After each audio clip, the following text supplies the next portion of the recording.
Hello बच्चों, कैसे हैं आप। आशा करता हूँ आप सब लोग अपने घर पे सुरक्षित और सेफ होंगे और लॉकडाउन का पालन कर रहे होंगे।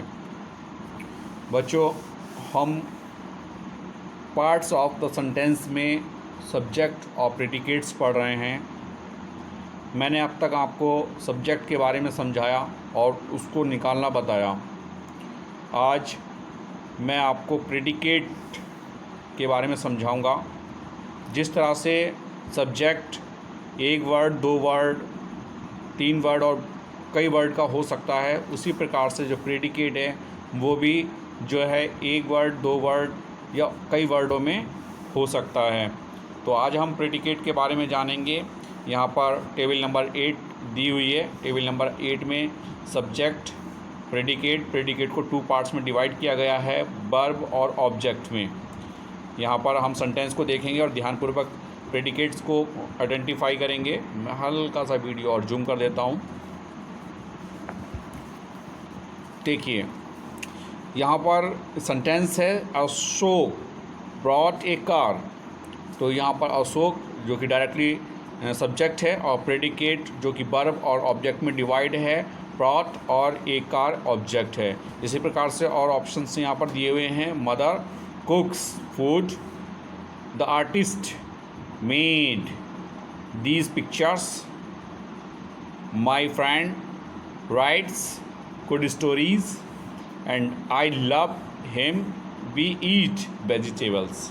तो इस तरह से हमने यहाँ पर देखा कि जो ऑब्जेक्ट्स हैं, ऑब्जेक्ट्स को भी प्रेडिकेट्स का ही पार्ट माना जाता है और उसके बाद वर्ब तो काउंट मेनली होती प्रेडिकेट्स में हैं। ओके, तो यहाँ पर इस तालिका के प्रत्येक वाक्य में प्रेडिकेट 2 भागों से मिलकर बना है, वर्ब और उसका ऑब्जेक्ट। प्रत्येक वाक्य में वर्ब का ऑब्जेक्ट नाउन प्रोनाउन अथवा नाउन फ्रेज है। इसलिए प्रेडिकेट पार्ट में भी सब्जेक्ट पार्ट के समान ही नाउन के साथ डिटरमाइनर, एडजेक्टिव्स अथवा एडजेक्टिवल फ्रेज प्रयोग किए जा सकते हैं। उदाहरण के लिए, I brought a new house, my younger son tore the thick books on the top of the shelf।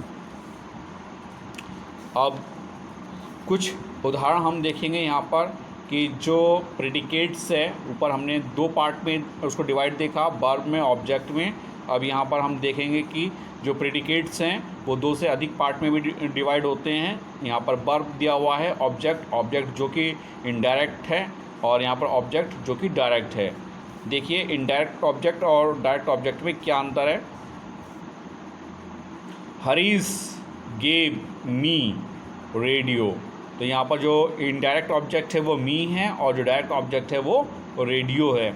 इसी प्रकार से his father send him a letter, mister Verma teaches him grammar, I promised my friend all help. तो यहाँ पर हमने देखा कि जो प्रेडिकेट्स है वो 3 पार्ट्स में डिवाइड है, वर्ब, ऑब्जेक्ट इनडायरेक्ट और ऑब्जेक्ट डायरेक्ट। अर्थात यहाँ पर ऑब्जेक्ट डायरेक्ट रखा गया है और इनडायरेक्ट रखा गया है। यहाँ पर ऑब्जेक्ट इनडायरेक्ट और डायरेक्ट को चेंज भी किया जा सकता है, परंतु उसकी कुछ शर्त रहती हैं। क्या शर्त हैं, टेबल नंबर 9 बी में देखेंगे। यहाँ पर सेम सेंटेंस हैं, ऊपर के उस पर बस खाली सब्जेक्ट को चेंज किया गया है कहीं पर। जैसे हरीश की जगह पे he gave radio to me. तो यहाँ पर पहली बात क्या देखी गई है कि डायरेक्ट ऑब्जेक्ट को अगर हम पहले रख देते हैं और इनडायरेक्ट को बाद में रखते हैं तो वहाँ पर हम जो है इन्फिनिटिव का यूज़ करते हैं। इन्फिनिटिव यानी कि टू।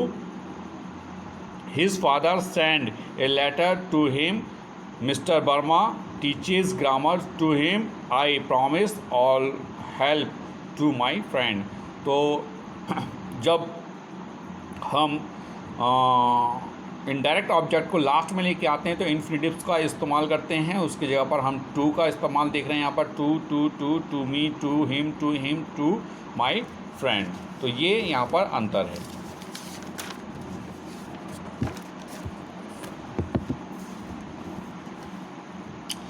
उसी से रिलेटेड जो तालिका ए और तालिका बी यानी टेबल ए और टेबल बी हमने देखी कि प्रत्येक वाक्य में predicate part the translative verb जो सकारात्मक क्रिया है जिसके दो ऑब्जेक्ट हैं, कर्म हैं, से मिलकर बना है। वर्ब के तुरंत बाद इनडायरेक्ट ऑब्जेक्ट तथा उसके बाद डायरेक्ट ऑब्जेक्ट रखा गया है।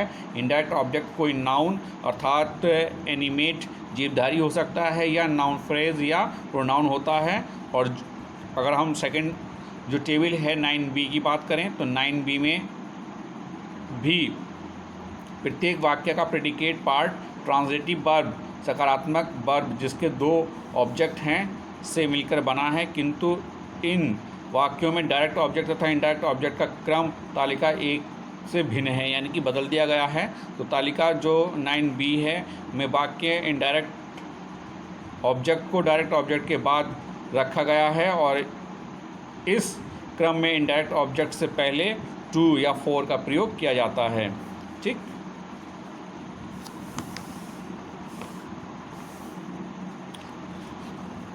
अब टेबल 10 देखते हैं। टेबल 10 में जो वर्ब है और जो ऑब्जेक्ट है, ऑब्जेक्ट को जो है ग्रांट के रूप में रखा गया है वो ये है। सब्जेक्ट है यहाँ पर my father loves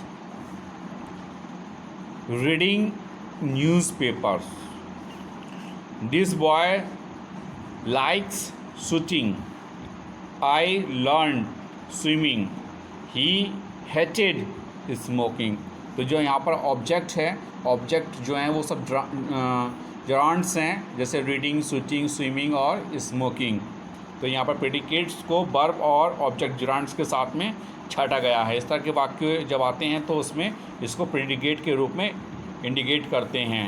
table 10b में देखते हैं, यहाँ पर जो ऑब्जेक्ट है वो इन्फिनिटिव है।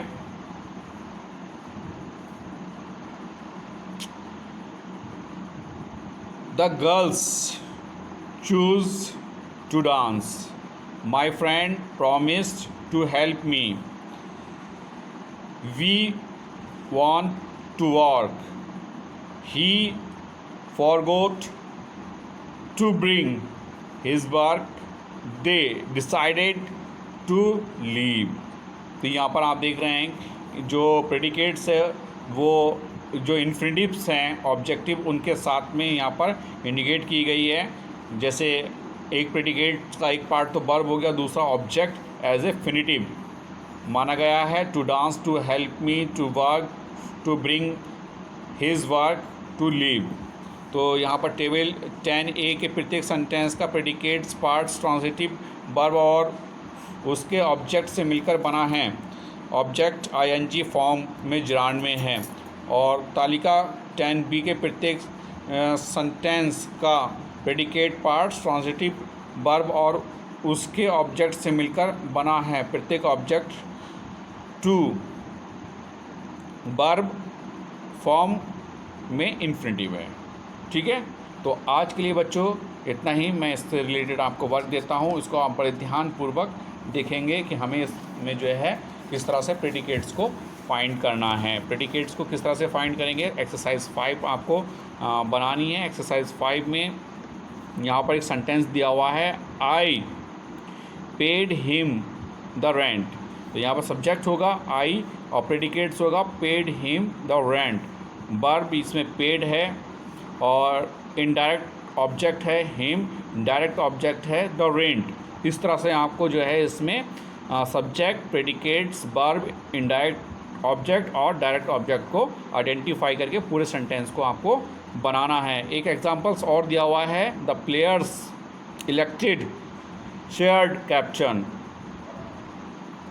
The players elected Sharad captain. Subject यहाँ पर द प्लेयर है, प्रेडिकेट से इलेक्टेड शरद कैप्टन। वर्ब है यहाँ पर इलेक्टेड, ऑब्जेक्ट है यहाँ पर शरद और ऑब्जेक्ट कॉम्प्लीमेंट यानी कि नाउन है कैप्टन। ठीक, तो इस तरह से आपको जो है ये पूरी एक्सरसाइज चेंज करनी है। देखिए सेंटेंस को आप जो है नोटिस कर लेंगे। My elder brother enjoying swimming, पहला है। दूसरा, my daughter wrote a letter to her mother. फिर थर्ड है, the members decided to walk out. उसके बाद है fourth, you were late. Fifth है इसमें, दे आर फार्मर्स। सिक्स है, the news made him happy. Seventh है, our grandmother tells us nice stories. और एट है, दिस फ्लावर इज़ रेड। ये एक्सरसाइज हो गई आपकी फिफ्थ। इसके साथ एक एक्सरसाइज आपको और बनानी है सिक्स। इसमें क्या करना है कि यहाँ पर कुछ वर्ड आपको दिए हुए हैं, इसमें से सही वर्ड चुनकर आपको ये जो सेंटेंस हैं इनको कंप्लीट करना है। यहाँ पर एक एग्जांपल, यहाँ पर जो वर्ड दिए हुए हैं, well swimming him to leap pretty former radio. यहाँ पर एक एग्जांपल दिया हुआ है, द चाइल्ड वाज, तो इसमें द चाइल्ड वाज हंग्री। ठीक है, तो आपको यहाँ पर 6 सेंटेंस दिए हैं और 6 ही वर्ड हैं। आपको पहला सेंटेंस है, बी डिसाइडेड, ऊपर से छांट के वर्ड इसमें लिखेंगे। ही इज़, ऊपर से एक वर्ड छांटेंगे वो लिखेंगे। थर्ड में आई रंग द, इसमें से ऊपर से वर्ड छांटेंगे तो लिखेंगे। आई ब्रॉट ए, ऊपर से देखेंगे कौन सा वर्ड यहाँ पर सुटेबल है वो लिखेंगे ऑब्जेक्ट। उसके बाद दोज डॉल्स वर, इसमें से फिर ऊपर से आपको एक चूज़ करना है और एक सुटेबल वर्ड यहाँ पर सेट करना है। और I send a letter to, जो ऊपर इसमें सही चीज़ें हैं वो वहाँ पर में से एक चूज़ करके आपको लिखना है। तो 2 एक्सरसाइज आपको कंप्लीट करनी है। और इस वर्क का डन करके आप जो है इसकी एक पिक अपना नाम लिखकर शाम को, आज शाम 4 से 5 बजे के बीच में अपने व्हाट्सएप ग्रुप पर सेंड करेंगे, जिससे कि आपकी अटेंडेंस लग सके। तो बच्चों आज के लिए इतना ही। Have a nice day.